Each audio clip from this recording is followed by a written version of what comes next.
जय शंभु। अर्श को नहीं आमे पूर्वर दुईटी एपिसोड करिछे।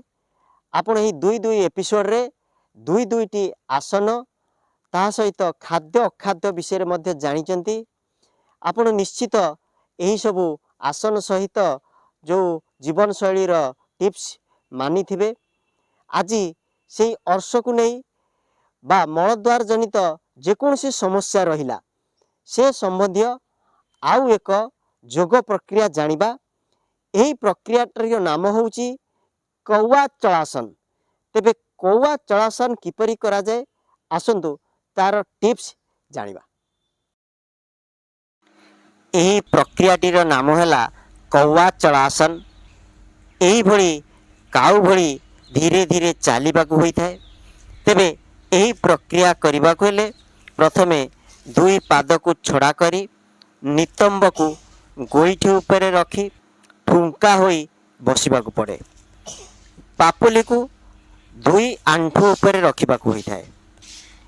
ठुंका होई बसी टिके टिके पाद आगू पकाई चलिबाकू होइथाय।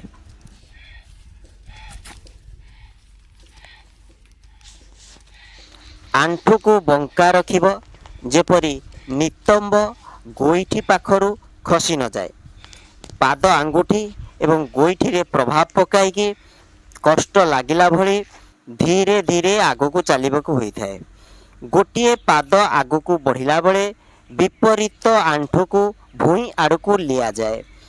जेते पारुछंती सेते एहीपरि चलिबाकू चेष्टा करंतु।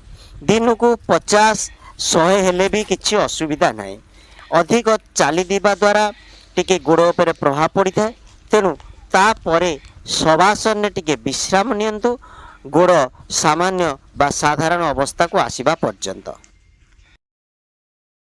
यही प्रक्रिया गोड़े रक्त संचालन को बढ़ाई देइथे। फल यार डायरेक्ट प्रभाव आमर गुह्य देश उपरे पड़ी थाए, जहा द्वारा कोष्ठकाठिन्य भली समस्या मुक्ति मिलता है। कोष्ठकाठिन्य भली समस्या मुक्ति मिलिले अर्श भली जंत्रणा भोगिबा को पड़े नहीं।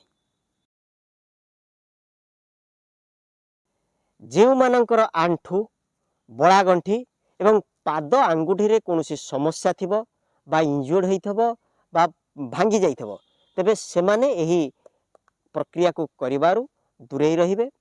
डायरेक्ट करिबे नहीं, वीडियो देखी करिबे नहीं, सीधा सड़क ट्रेनर मानक ट्रेनिंग रे ही करिबे। ऋतुकालीन फल रस पियंतु, अर्थात जेउ ऋतु रे जेउ समय रे जेउ फल आसुची एहा को आनंतु जुइस करिकी बा रस बाहर करी पियंतु। प्रत्येक दिन कपे बा 2 कप औषधीय चा तैयारी करी पियंतु। एही औषधीय चा तैयारी करिया को हेले आपन को तुलसी, पुदीना, दालचीन, गोलमरीच, तेजपत्र आदि किछि औषधीय जिनिस संग्रह करिया को पड़िबो। एहा को चा तैयारी करिवे गरम पानी रे फुटेई फुटेई जेउ चा हबो ताहाकू पानी आकार रे नेबे।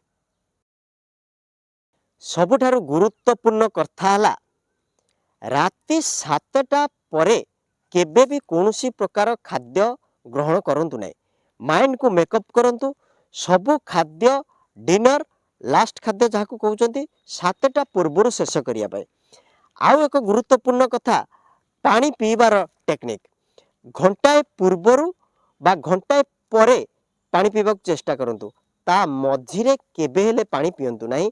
खाइबा समय रे ढोके ढोके मझिरे पी पारिबे, किंतु खाइबार तुरंत परे ग्लास ग्लास पानी पीबा को सबु बेले एडांतु। अप्पा मारंग चेर कलेक्शन करंतु। एहाकू चाउल धुआ पानी रे भलो भाबरे बाटी दियंतु। एथिरे चामचे बा 2 चामच महू मिसांतु।